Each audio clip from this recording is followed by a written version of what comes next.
Hello दोस्तों, मैं आप सभी का अपने YouTube चैनल में एक बार फिर से स्वागत करता हूं। और आज की इस वीडियो में हम code of criminal procedure CRPC start करेंगे। और आज इस लेक्चर में मैं आपको CRPC की जनरल इंट्रोडक्शन दूंगा और साथ ही कुछ महत्वपूर्ण डेफिनेशंस को पढ़ेंगे, जैसे कि bailable offence, non bailable offence, cognizable offence, non cognizable offence और कुछ और बहुत ही महत्वपूर्ण डेफिनेशंस पढ़नी है हमने, जो हमारे लिए बहुत ही ज़रूरी है अगर हमने CRPC को अच्छे से समझना है तब। तो आइए दोस्तों, आज की वीडियो शुरू करते हैं।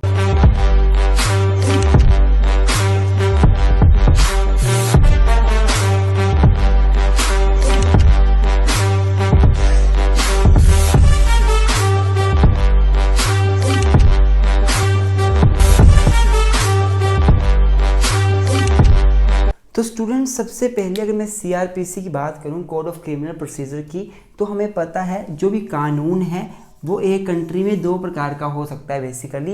एक तो सब्सटेंटिव कानून होता है, सब्सटेंटिव कानून, और दूसरा जो कानून होता है वो होता है हमारा प्रोसीजरल कानून।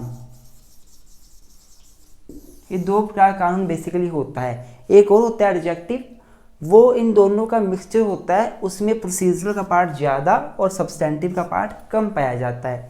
अब देखो, सब्सटेंटिव कानून ऐसा कानून है जो हमें वेरियस ऑफेंसेस की डेफिनेशन देता है।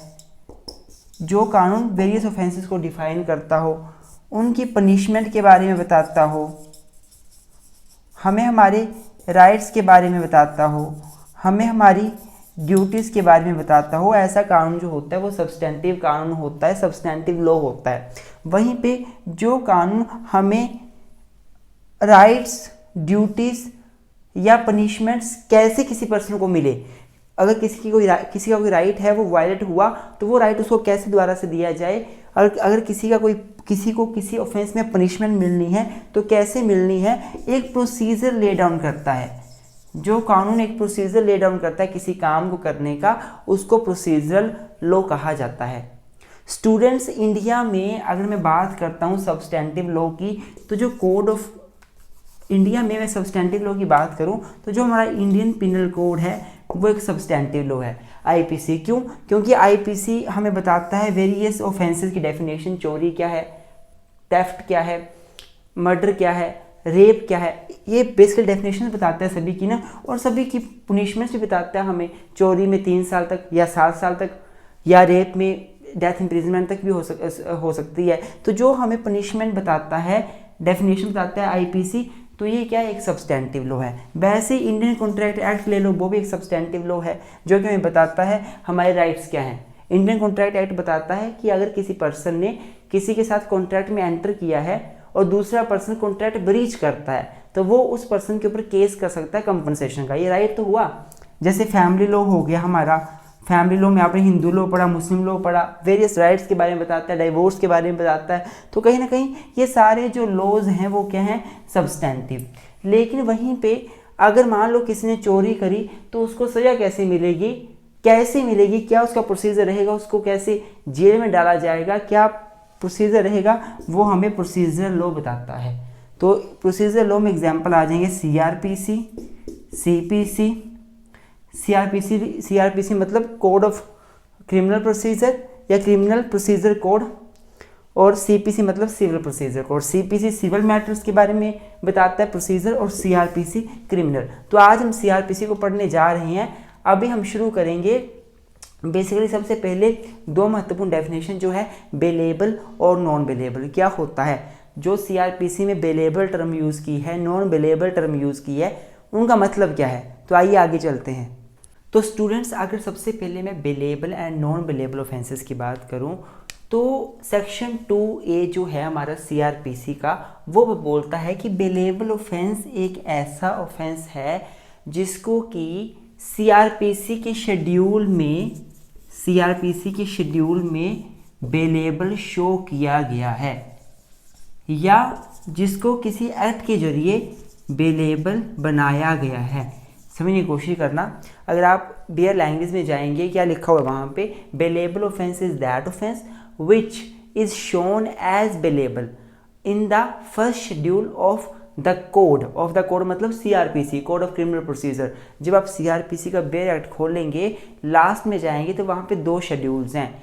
तो उसमें एक शेड्यूल जो है वो बेसिकली हमें क्या बताती है, IPC के जितने भी ऑफेंसेस हैं, इंडियन पिनल कोड में जितने भी ऑफेंसेस हैं, जैसे 302 मर्डर, जैसे 379 चोरी, 381 एक्सटोर्शन, जितने भी वहाँ पे ऑफेंसेस हैं उन सभी के सेक्शंस वहाँ लिखे हुए हैं और आगे लिखा हुआ वहाँ पे कि वो ऑफेंस क्या है, बेलेबल है कि नॉन बेलेबल है, कॉग्निजेबल है कि नॉन कॉग्निजेबल है, और कौन उस ऑफेंस को ट्राई कर सकता है, क्या कोर्ट ऑफ सेशन में केस चलेगा या जुडिशियल मजिस्ट्रेट फर्स्ट क्लास में या CGM के पास या किसके पास केस चलेगा।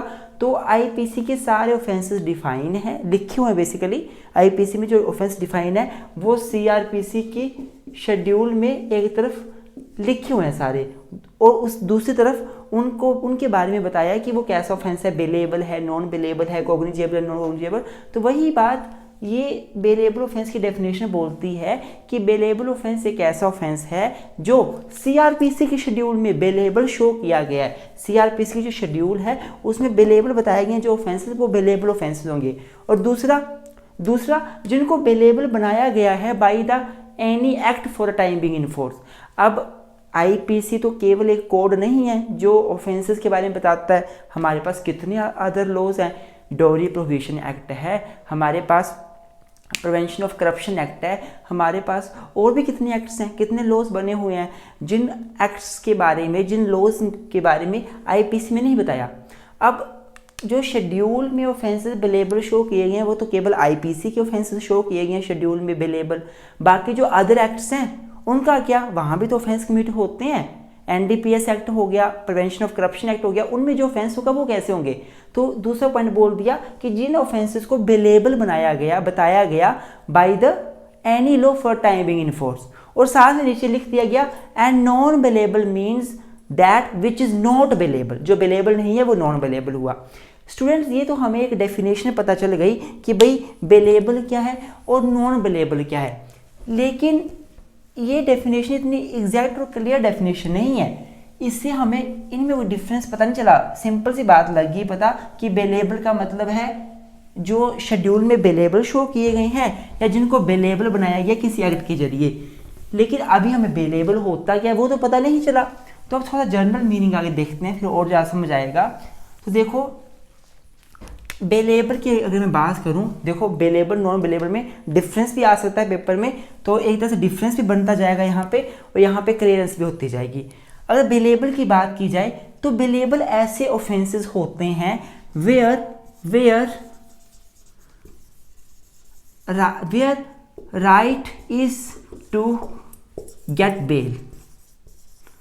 जो ऑफेंस बेलेबल होते हैं ना उसमें पर्सन के पास राइट होता है कि वो बेल ले सकता है पुलिस के पास या कोर्ट में, अर्थात बेलेबल ऑफेंस में आपका राइट बन जाता है कि आपको बेल मिलनी ही चाहिए। जो भी ऑफेंस बेलेबल होगा आपको उसमें बेल मिलेगी, आपका राइट बन जाएगा, कोई आपसे छीन नहीं सकता। अगर कोई आपको बेल नहीं देता है तो आप उसके ऊपर अंडर फंडामेंटल राइट्स के वायलेशन के लिए रिट के अंडर भी आप जा सकते हो सुप्रीम कोर्ट या हाई कोर्ट के पास। मतलब बेलेबल ऑफेंस होगा तो बेल मिलना आपका राइट है, आपका राइट बन जाएगा। इनफैक्ट जो पुलिस ऑफिसर्स हैं वो खुद आपको बोलेंगे कि भाई ये बेलेबल ऑफेंस है और तुम बेल ले लो, ये बेलेबल ऑफेंस में आपका राइट बन जाएगा बेल लेना। पर नॉन बेलेबल ऑफेंस की बात की जाए तो इसमें बेल लेना राइट, मैटर ऑफ राइट नहीं होता। It is not a matter of right to get the bail, but it is the discretion of court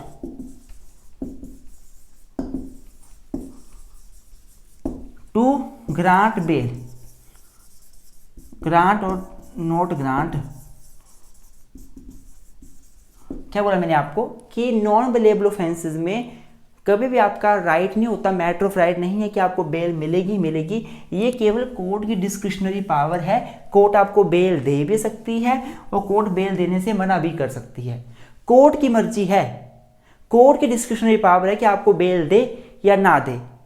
आप as a matter of right जैसे यहाँ पे जा सकते थे वैसे यहाँ पे नहीं जा सकते। तो ये दोनों में एक डिफरेंस हो गया और हमें समझ भी आ रहा है कि bailable offence is that offence where the bail can be claimed as a matter of right. दूसरा जो बेलेबल ऑफेंस है वो जनरली लेस सीरियस नेचर का होता है। लेस सीरियस नेचर का है तभी तो बेल मिल जाती है आराम से। पर नॉन बेलेबल ऑफेंस जो है वो बेसिकली मोर सीरियस नेचर का होता है, ये ज़्यादा सीरियस नेचर का है, ये कम सीरियस नेचर का नहीं है, ये ज़्यादा सीरियस नेचर का है। जब ज़्यादा सीरियस नेचर के ऑफेंसेस होंगे तभी तो आपको बेल नहीं मिलेगी, है ना, तभी तो आपको जनरली बेल नहीं मिलती है।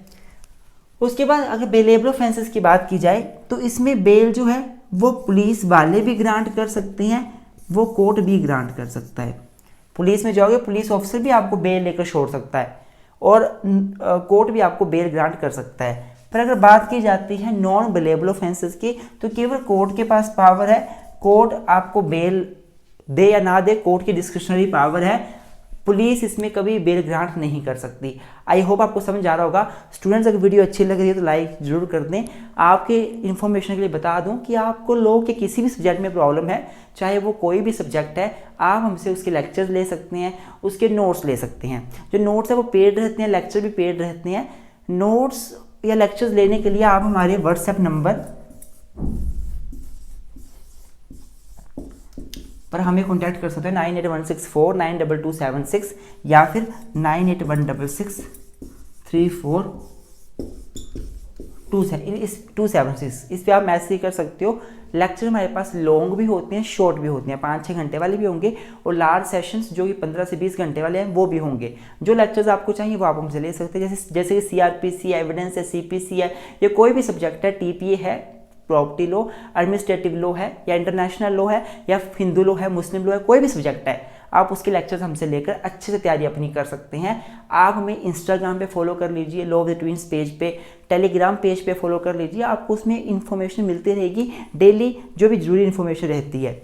उसके बाद तो बेलेबल में आप एग्जाम्पल लिख सकते हो, जैसे फॉर एग्जाम्पल रेप, बेलेबल में जैसे आप cheating is a bailable offence, है ना, जैसे हर्ट हो गया। और नॉन बेलेबल में आप रेप लिख सकते हो, मर्डर लिख सकते हो, सीरियस ऑफेंसेस जो हैं वो नॉन बेलेबल में आते हैं, थेफ्ट लिख सकते हो आप। तो गाइस आज के इस लेक्चर में इतना ही करते हैं, अब बाकी की जो डेफिनेशन है वो अगले सेशन में पढ़ेंगे। तब तक अपना ध्यान रखिए और हमारे साथ बने रहें। Thank you so much.